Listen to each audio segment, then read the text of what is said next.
Good morning and જય Bharat to all my dear student. તો lecture number 8 ની અંદર ચેપ્ટરનો જે સેકન્ડ પાર્ટ છે કેપેસિટર, એની આપણે શરૂઆત કરવા જઈ રહ્યા છે. સ્ટાર્ટિંગ છે એટલે દરેક વસ્તુ બરાબર સમજજો. તો આજના લેક્ચરની અંદર આપણે ડિસ્કસ કરશું કેપેસિટર અને કેપેસિટન્સ. કેપેસિટન્સ કોને કહેવાય અને કેપેસિટર કોને કહેવાય, અને ત્યાર પછી એક સિમ્પલ ટોપિક સમાંતર પ્લેટ કેપેસિટર. તો શરૂઆત કરીએ ફર્સ્ટ ટોપિકથી. પહેલો શબ્દ સમજવાનો પ્રયત્ન કરશું આપણે કેપેસિટન્સ. જો થોડું ઘણું ઇંગ્લિશ ઉપર ધ્યાન આપીએ, કેપેસિટન્સ એટલે કંઈક કેપેસિટીની વાત થઈ રહી છે. શેના કેપેસિટીની વાત થઈ રહી છે? તો કેપેસિટન્સ એટલે થાય વિદ્યુત ભાર સંગ્રહ કરવાની ક્ષમતા. શું થશે? વિદ્યુત ભાર સંગ્રહ કરવાની ક્ષમતાને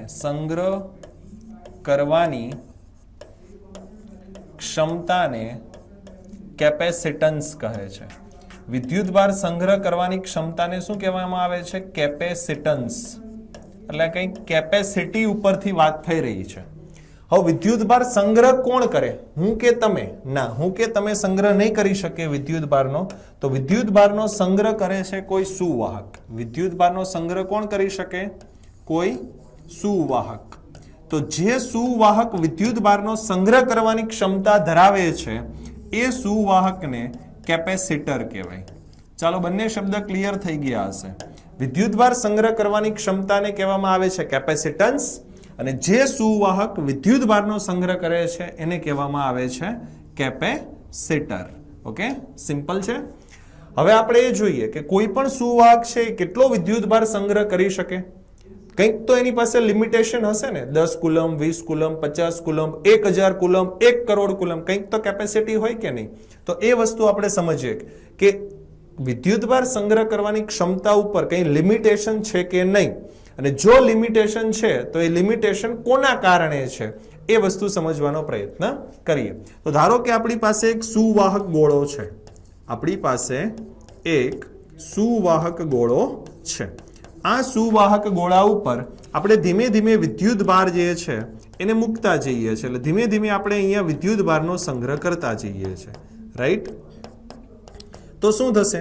જેમ જેમ તમે ગોળા ઉપર વિદ્યુત ભાર મૂકતા જશો એમ ગોળાની સપાટી ઉપરનું જે વિદ્યુત સ્થિતિમાન છે એ વિદ્યુત સ્થિતિમાનમાં વધારો થશે. કારણ કે વિદ્યુત સ્થિતિમાનનું સૂત્ર શું છે? ધારો કે આ ગોળાની ત્રિજ્યાને હું કેપિટલ R કહી દઉં તો એની સપાટી ઉપરનું વિદ્યુત સ્થિતિમાન લખી શકાય કે Q/R. તો જેમ વિદ્યુત ભાર વધતો જશે એમ આ ગોળાની સપાટી ઉપરનું વિદ્યુત સ્થિતિમાન વધતું જશે. આ પહેલી વસ્તુ થશે. બીજી વસ્તુ, આસપાસની હવાની અંદર વિદ્યુત ક્ષેત્રમાં પણ વધારો થશે. જેમ જેમ તમે અહીંયા વિદ્યુત ભાર મૂકતા જશો એમ આજુબાજુનું જે ઇલેક્ટ્રિકલ ફિલ્ડ છે, આ ગોળો આજુબાજુ ઇલેક્ટ્રિકલ ફિલ્ડ પ્રોડ્યુસ કરે કે નહીં? આ રીતે તો ગોળાની આજુબાજુ વિદ્યુત ક્ષેત્રમાં પણ વધારો થતો જશે. બરાબર છે? જેમ જેમ વિદ્યુત ભાર મૂકતા જશો એમ એની સપાટી ઉપર વિદ્યુત સ્થિતિમાન વધતું જશે અને એની આજુબાજુ વિદ્યુત ક્ષેત્રમાં પણ વધારો થતો જશે. તો એક સમય એવો આવશે કે આ આજુબાજુ વિદ્યુત ક્ષેત્રની તીવ્રતા એટલી બધી પ્રબળ થઈ જશે કે એ એની આજુબાજુની હવાનું આયનીકરણ કરશે. આ વિદ્યુત ક્ષેત્રની પ્રબળતા એટલી બધી વધી જશે, પ્રબળતા વધી જવાથી શું થશે? તો કે હવાનું આયનીકરણ થશે. હવે આ વસ્તુ આપણે સમજવાની છે. હવાનું આયનીકરણ થઈ જશે. ચાલો, પહેલી વસ્તુ તો આપણને એ ખબર હોવી જોઈએ કે હવા જે છે એ અવાહક છે. હવામાંથી કરંટ પાસ ના થાય. જો કોઈ જગ્યાએ અહીંયા હું એક ખુલ્લો તાર લટકાવી દઉં, એમાંથી કરંટ પાસ કરું, હું અહીંયા ઊભા રહું, તો અમારી બંને વચ્ચે હવા છે, તો કરંટ હવામાંથી પાસ થઈ મારી સુધી પહોંચી શકે નહીં. તો એનો મતલબ એવો થયો કે હવા અવાહકતાનો ગુણધર્મ ધરાવે છે. પણ જો હવાનું આયનીકરણ થઈ જાય, એટલે શું થાય? તો કે હવાના જે પાર્ટિકલ છે એ ધન આયન અને ઇલેક્ટ્રોનમાં છૂટા પડી જાય. શું થઈ જાય? અહીંયા તમને ધન આયનો મળવા લાગશે અને ફ્રી ઇલેક્ટ્રોન મળવા લાગશે. શું મળવા લાગશે? Free electron. તો એ જે ફ્રી ઇલેક્ટ્રોન છે એ આ પોઝિટિવ ચાર્જને તટસ્થ કરવા લાગે કે નહીં? એ શું કરવા લાગે? પોઝિટિવ ચાર્જને તટસ્થ કરવા લાગે. એટલે આપણે એવું કહી શકાય કે વિદ્યુત ક્ષેત્રની પ્રબળતા વધી જવાથી હવાનું આયનીકરણ થશે અને એ આયનીકરણ થવાથી ગોળા પરનો વિદ્યુત ભાર લીક થવા લાગશે. ગોળા પરનો વિદ્યુત ભાર શું થવા લાગશે? લીક થવા લાગશે. લીક થવા લાગશે એટલે કે ઓછો થવા લાગશે. લીક થવા લાગે છે. લીક થઈ ગયો એટલે ઓછો થવા લાગ્યો, એટલે આપને એવું લાગ્યું કે વિદ્યુત ભાર હવામાં જતો રહ્યો, પણ હકીકતમાં એવું નથી થતું. હવાનું આયનીકરણ થવાથી જે ફ્રી ઇલેક્ટ્રોન મળ્યા એ ફ્રી ઇલેક્ટ્રોન એ ગોળા ઉપરનો વિદ્યુત ભાર તટસ્થ કરી દે છે. તો હવે તમે વધારાનો વિદ્યુત ભાર અહીંયા જમા કરી શકો નહીં. તમે ક્યાં સુધી વિદ્યુત ભાર જમા કરી શકશો? જ્યાં સુધી હવાનું આયનીકરણ ન થાય ત્યાં સુધી તમે આ ગોળા ઉપર વિદ્યુત ભાર જમા કરી શકો. તો એક લિમિટ કરતા વધારે વિદ્યુત ભાર આપણે જમા કરી શકતા નથી. શું કામ? તો એની પાછળનું કારણ આ છે કે હવાનું આયનીકરણ થઈ જશે અને એના કારણે ગોળા ઉપર વધારાનો વિદ્યુત ભાર લીક થઈ જશે. તો કોઈ પણ સુવાહક હોય એની પાસે એક સર્ટેન કેપેસિટી જ હોય છે. એ કેપેસિટી કરતા વધારે વિદ્યુત ભાર એના ઉપર જમા થતો નથી. હવે શું થશે કે જે આ પ્રક્રિયા આપણે કરી, અહીંયા આપણે વિદ્યુત ભાર જમા કર્યો તો એને કારણે આ સ્થિતિમાનમાં વધારો થતો ગયો.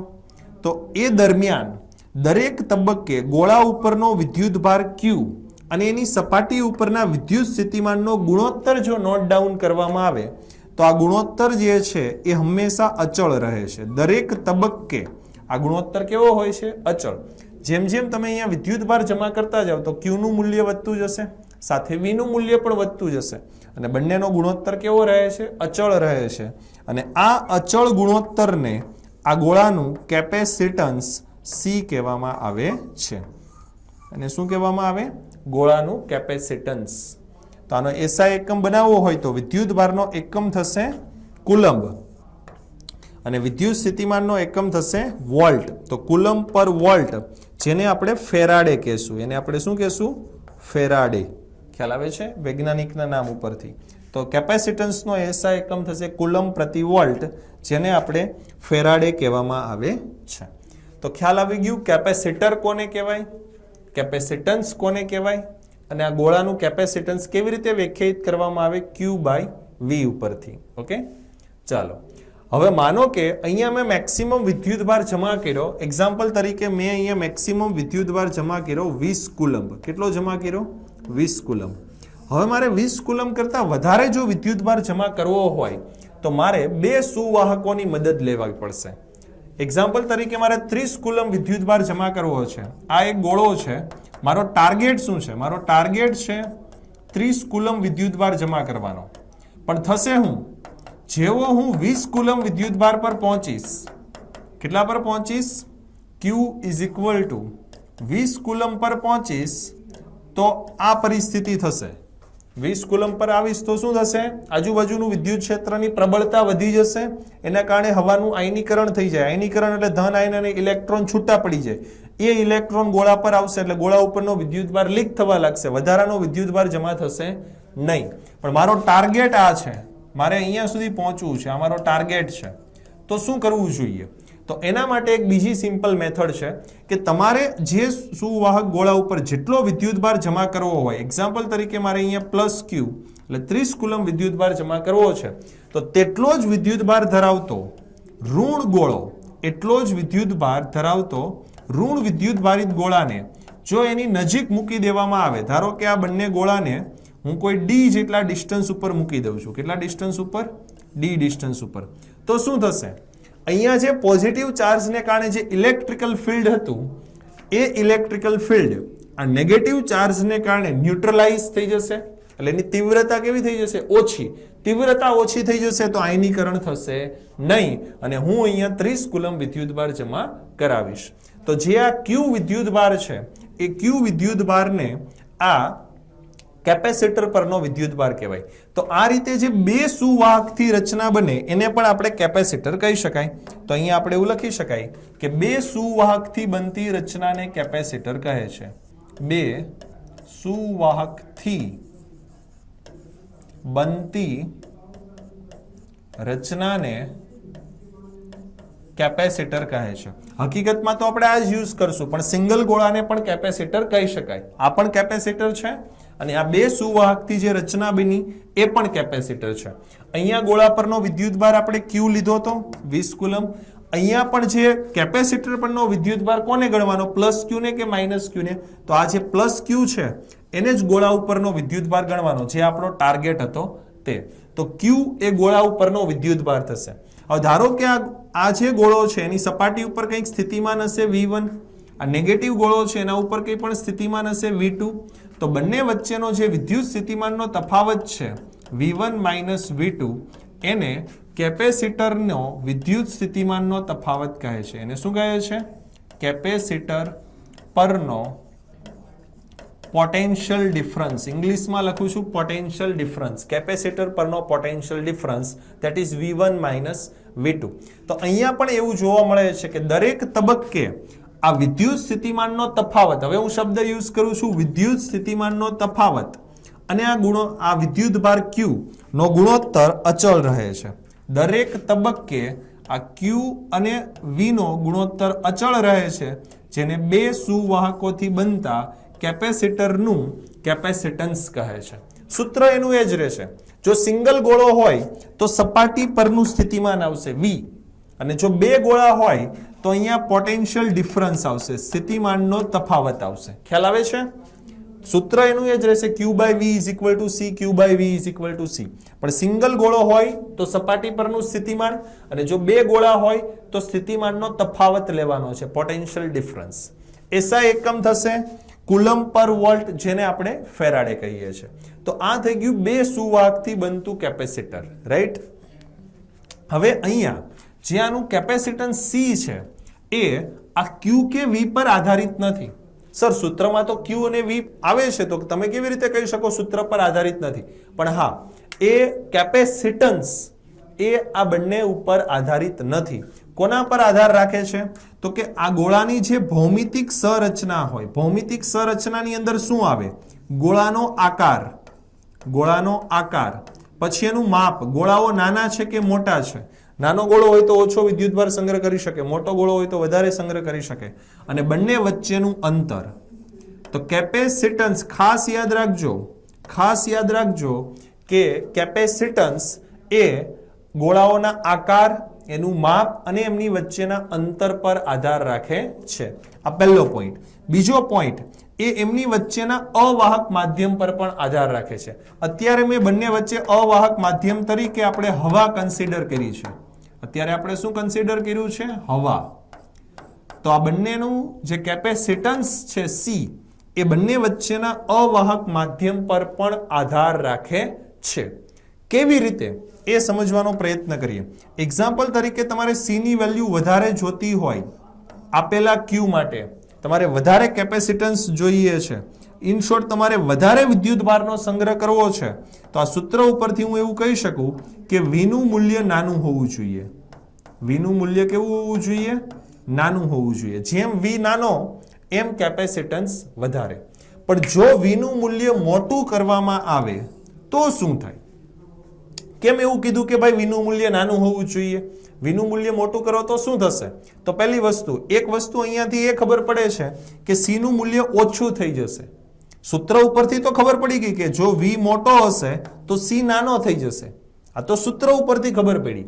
પણ પ્રેક્ટિકલી જો આપણે જોઈએ કે V નું મૂલ્ય મોટું રાખીએ તો C નું મૂલ્ય નાનું કેમ થઈ જશે, એનું આપણે થિયરી સમજીએ. એવું શું કામ થશે? જો તમે V નું મૂલ્ય મોટું રાખશો તો આ હવા જે છે આટલા વિસ્તારમાં વિદ્યુત ક્ષેત્રની પ્રબળતા વધી જશે. શું થશે? વિદ્યુત ક્ષેત્રની પ્રબળતા વધી જશે. V નું મૂલ્ય મોટું હોય, બંને વચ્ચે મોટો પોટેન્શિયલ ડિફરન્સ હોય, તો આજુબાજુમાં વિદ્યુત ક્ષેત્રની પ્રબળતા વધી જાય. વિદ્યુત ક્ષેત્રની પ્રબળતા વધી જાય તો શું થાય? તો હવાનું આયનીકરણ થાય, એટલે કે પોઝિટિવ આયન અને ઇલેક્ટ્રોન છૂટા પડે. તો જો અહીંયા પોઝિટિવ આયન અને ઇલેક્ટ્રોન છૂટા પડે, આ પોઝિટિવ આયન અને ઇલેક્ટ્રોન છૂટા પડે તો શું થાય? ઇલેક્ટ્રોન અહીંયા જતો રહેશે અને આ પોઝિટિવ આયન અહીંયા જતો રહેશે. તો આ બંને ગોળા ઉપરનો વિદ્યુતભાર તટસ્થ થવા લાગશે. તો આપણે અહીંયા વિદ્યુતભાર સંગ્રહ કરી શકશું નહીં. એટલા માટે કીધું છે કે કેપેસિટન્સ વચ્ચેના અવાહક માધ્યમ પર પણ આધાર રાખે છે. તો આપણે એવું કહી શકાય કે જે મહત્તમ વિદ્યુત ક્ષેત્ર સુધી આ માધ્યમ એ અવાહકતાનો ગુણધર્મ જાળવી રાખે એ મહત્તમ વિદ્યુત ક્ષેત્રને એની ડાઇઇલેક્ટ્રિક સ્ટ્રેન્થ કહેવાય. જો ડાઇઇલેક્ટ્રિક એટલે અવાહક, એ તો તમને ખબર જ છે, અને સ્ટ્રેન્થ એટલે મજબૂતાઈ. તો જો શબ્દ ઉપરથી જ ખ્યાલ આવી જાય કે જે મહત્તમ વિદ્યુત ક્ષેત્ર સુધી અવાહક માધ્યમ પોતાનો અવાહકતાનો ગુણધર્મ જાળવી રાખે તેને એની ડાઇઇલેક્ટ્રિક સ્ટ્રેન્થ કહેવામાં આવે છે. અને હવા માટે ડાઇઇલેક્ટ્રિક સ્ટ્રેન્થનું મૂલ્ય 3 × 10⁶ વોલ્ટ પર મીટર છે. એટલે તમે આટલા ક્રમનું વિદ્યુત ક્ષેત્ર લગાવશો ત્યાં સુધી આયનીકરણ થશે નહીં, ત્યાં સુધી અવાહકતાનો ગુણધર્મ જળવાશે. પણ આના કરતા વધારે વિદ્યુત ક્ષેત્રની વેલ્યુ જો તમે આપશો તો અવાહકતાનો ગુણધર્મ ભાંગી જશે, એટલે કે એનું આયનીકરણ થશે, જેને ડાઇઇલેક્ટ્રિક બ્રેકડાઉન કહેવાય. એને શું કહેવાય? ડાઇઇલેક્ટ્રિક બ્રેકડાઉન, એટલે એની સ્ટ્રેન્થ તૂટી ગઈ. ખ્યાલ? તો આ વ્યાખ્યા યાદ રાખજો, 1 માર્ક્સમાં પૂછાઈ શકે. આ વેલ્યુ ગુજકેટની એક્ઝામમાં 2 થી 3 વખત પૂછાઈ ગઈ છે. જો તમે આ બંને વચ્ચેનું ડિસ્ટન્સ 1 સેન્ટીમીટર લઈ લેશો, d = 1 સેન્ટીમીટર, તો એના ઉપરથી v ની વેલ્યુ જે મળશે એ 3 × 10⁴ વોલ્ટ મળશે. ખ્યાલ આવે છે? કયા સૂત્ર ઉપરથી મેળવેલું છે? તો કે v = ED ઉપરથી. E અને d મૂકી દો એટલે v મળી જાય. v = ED ઉપરથી મેં આ v ની વેલ્યુ મેળવેલી છે, જો d = 1 સેન્ટીમીટર હોય તો. તો આપણે અહીંયા વાત કરી સિંગલ ગોળાના કેપેસિટર અને કેપેસિટન્સની, અને બે સુવાહકથી બનતા કેપેસિટરની વાત કરી છે. આટલી વસ્તુ તમને ખબર હોવી જોઈએ. નેક્સ્ટ ટોપિક પર આવીએ. ચાલો, નેક્સ્ટ ટોપિક છે સમાંતર પ્લેટ કેપેસિટર. નામ ઉપરથી જ ખબર પડી જાય, સમાંતર પ્લેટ. તો સમાંતર પ્લેટ કેપેસિટરની અંદર બે વિદ્યુત ભારિત પ્લેટોને એકબીજાને સમાંતર ગોઠવવામાં આવે છે. ધારો કે એક પ્લેટ ઉપર +Q વિદ્યુતભાર હોય તો બીજી પ્લેટ ઉપર -Q વિદ્યુતભાર છે. ધારો કે આ પ્લેટનું ક્ષેત્રફળ આપણે A લઈએ છીએ, બંનેનું ક્ષેત્રફળ એક સરખું હોવું જોઈએ, અને બંને પ્લેટ વચ્ચેનું ડિસ્ટન્સ આપણે d જેટલું લઈએ છીએ. કેટલું લઈએ છીએ? d જેટલું. પણ અહીંયા ખાસ ધ્યાન રાખવાનું છે કે આ d ડિસ્ટન્સ છે, એટલે કે d² that is very less than to a. એટલે બંને પ્લેટ જે છે એ બંને એકદમ નજીક રાખવામાં આવે છે. શું કામ નજીક રાખવામાં આવે છે એ હમણાં આપણે જોશું. ઓકે, ચાલો. તો આ જે પ્લેટ છે, આ પ્લેટ, એને કારણે આ બહારની સાઈડ, એટલે કે અહીંયા આ x અને y, એ બંને જગ્યા ઉપર વિદ્યુત ક્ષેત્ર શૂન્ય થઈ જશે. પહેલા ચેપ્ટરની થિયરી યાદ કરો. અનંત સમતલને કારણે ઉત્પન્ન થતું વિદ્યુત ક્ષેત્ર, અનંત વિદ્યુત ભારિત સમતલ હોય તો અહીંયા વિદ્યુત ક્ષેત્રનું સૂત્ર આવું હતું, E = σ/2ε0. જો આ ધન વિદ્યુત ભારિત પ્લેટ હોય, ધન વિદ્યુત ભારિત પ્લેટ હોય તો વિદ્યુત ક્ષેત્ર દૂર તરફ, બંને પ્લેટથી કેવું લેવાનું? દૂર તરફ. અને જો ઋણ હોય, આ પ્લેટ ઋણ હોય તો વિદ્યુત ક્ષેત્રનું મૂલ્ય તો એટલું જ રહેશે, E = σ/2ε0, પણ એ પ્લેટ તરફ આવશે. તો એની અંદર આપણે આ કેસ જોયો હતો કે આપણે બે પ્લેટ લીધી હતી, એક ધન વિદ્યુત ભારિત, એક ઋણ વિદ્યુત ભારિત. આપણે 3 પોઈન્ટ કન્સિડર કરીએ.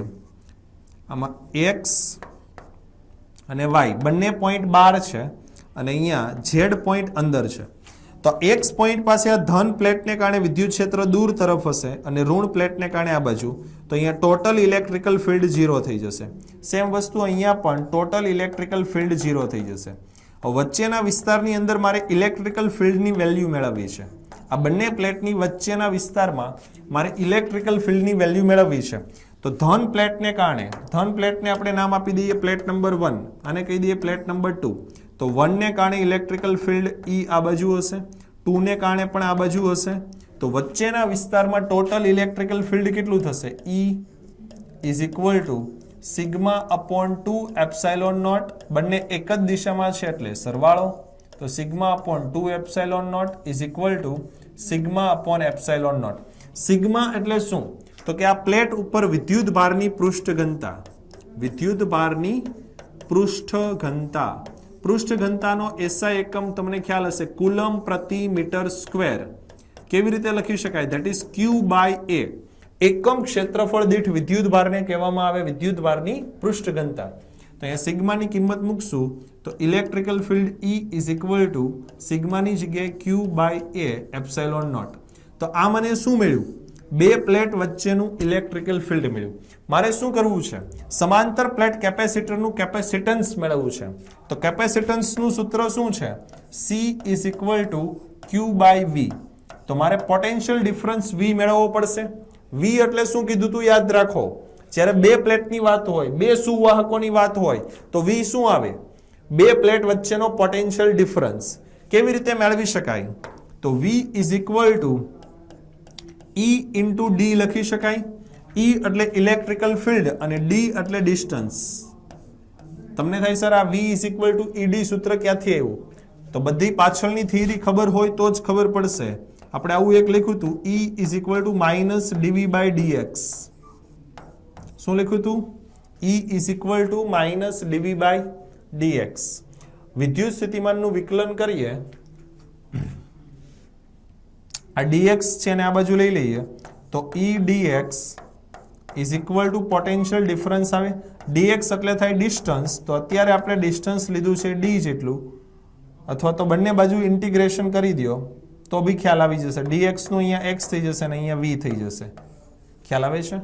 આના ઉપરથી એ સૂત્ર મેળવેલું છે. જો એ ખબર ના પડે તો ડાયરેક્ટ તમે આ સૂત્ર યાદ રાખી શકો. કેપેસિટર માટે v is equal to ed. એ સૂત્ર અહીંયાથી મેળવેલું છે. બરાબર છે? બંને બાજુ ઇન્ટિગ્રેશન કરી દો v અને અહીંયા આવશે x. x એટલે બે પ્લેટ વચ્ચેનું ડિસ્ટન્સ. આપણે d લખ્યું છે એટલે d. તો v is equal to e ની જગ્યા ઉપર શું લખશું? q a એપ્સિલોન નોટ અને આ d એઝ ઇટ ઇઝ. તો આ v ની કિંમત આ c વાળા સૂત્રમાં મૂકી દઈએ પિંક કલરના. તો c ઇઝ ઇક્વલ ટુ આ q. આ કિંમત મૂકશું, અહીંયા q મૂકશું, q d, અહીંયા આવશે એપ્સિલોન નોટ a. તો q કેન્સલ થઈ જશે અને ફાઇનલી તમને કેપેસિટન્સનું સૂત્ર મળશે એપ્સિલોન નોટ a/d. હવે ધ્યાનથી વિચારો તો કેપેસિટન્સ કોના પર આધાર રાખે છે? એપ્સિલોન નોટ એટલે શું થાય? એપ્સિલોન નોટ એટલે શૂન્ય અવકાશની પરમિટિવિટી. શૂન્ય અવકાશની પરમિટિવિટી. એ એટલે પ્લેટનું ક્ષેત્રફળ. એ એટલે શું થાય? પ્લેટનું ક્ષેત્રફળ. અને ડી એટલે શું થાય? બે પ્લેટ વચ્ચેનું અંતર. થાય કે નહીં?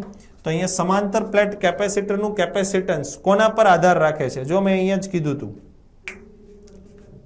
શું કીધું હતું? ભૌમિતિક સંરચના પર આધાર રાખે છે. પ્લેટનો આકાર, એનું માપ અને એમની વચ્ચેના અંતર અને એમની વચ્ચેના અવાહક માધ્યમ પર. તો જો અહીંયા સૂત્રમાં એ રિફ્લેક્ટ થયું કે નહીં? એપ્સિલોન નોટ એટલે શૂન્ય અવકાશની પરમિટિવિટી. શૂન્ય અવકાશની જગ્યાએ અહીંયા બીજું કોઈ માધ્યમ હશે તો એ માધ્યમની પરમિટિવિટી આવશે. બીજું કોઈ માધ્યમ હોય તો શું આવી જાય? જે તે માધ્યમની પરમિટિવિટી આવી જશે. એ એટલે પ્લેટનું ક્ષેત્રફળ. પ્લેટ નાની કે પ્લેટ મોટી? નાની પ્લેટ હશે તો c નાનો, મોટી પ્લેટ હશે તો મોટું. અને d એટલે બંને વચ્ચેનું ડિસ્ટન્સ. ખ્યાલ આવે છે? તો આ થઈ ગયું સમાંતર પ્લેટ કેપેસિટરના કેપેસિટન્સ મેળવવા માટેનું સૂત્ર. આ ક્વેશ્ચન 2 માર્ક્સમાં પૂછાઈ શકે. કેટલા માર્ક્સમાં પૂછાઈ શકે? 2 માર્ક્સમાં. ક્વેશ્ચન શું પૂછાય? કે સમાંતર પ્લેટ કેપેસિટરનું કેપેસિટન્સ મેળવવા માટેનું સૂત્ર તારવો. કેવી રીતે લખવાનું? પહેલા આકૃતિ દોરવાની, પછી લખવાનું કે આકૃતિમાં દર્શાવ્યા પ્રમાણે સમાંતર પ્લેટ કેપેસિટરમાં એ જેટલું ક્ષેત્રફળ ધરાવતી બે પ્લેટને એકબીજાને સમાંતર ગોઠવવામાં આવે છે. ધારો કે બંને પ્લેટ ઉપર અનુક્રમે +q અને -q વિદ્યુતભાર છે. પ્લેટનું ક્ષેત્રફળ a છે અને એમની વચ્ચેનું ડિસ્ટન્સ d છે. પ્લેટની બંને બાજુ બંને પ્લેટને કારણે વિદ્યુત ક્ષેત્ર સમાન મૂલ્યના અને પરસ્પર વિરુદ્ધ દિશાના હોવાથી પરિણામી વિદ્યુત ક્ષેત્ર શૂન્ય થાય છે. વચ્ચેના વિસ્તારની અંદર કુલ વિદ્યુત ક્ષેત્ર આવી રીતે મેળવી શકાય. પછી આ સૂત્ર લખી દેવાનું, પછી આ વસ્તુ બતાવી દેવાની અને ફાઇનલી આ સૂત્ર મેં લખી અને આ બધા પેરામીટર અહીંયા ડિસ્કસ કરી લેવાના. તમને પ્લેટને કારણે વિદ્યુત ક્ષેત્રનું સૂત્ર આ ચેપ્ટર નંબર 1 ની અંદર આવી ગયું છે, જે તમને ખબર હોવી જોઈએ. ઓકે, તો આજના લેક્ચર પૂરતું ખાલી એટલું બેઝિક જ રાખીએ છીએ. કેપેસિટર એટલે શું અને કેપેસિટન્સ એટલે શું, સિંગલ ગોળા માટે કેવી રીતે વ્યાખ્યાયિત કરેલું છે, બે ગોળાઓ માટે કેવી રીતે વ્યાખ્યાયિત કરેલું છે અને સમાંતર પ્લેટ કેપેસિટન્સનું સૂત્ર કેવી રીતે મેળવી શકાય. આટલી વસ્તુ બરાબર પ્રિપેર કરી, વાંચી, સમજી અને એક વખત લખવાની છે. Okay, thank you.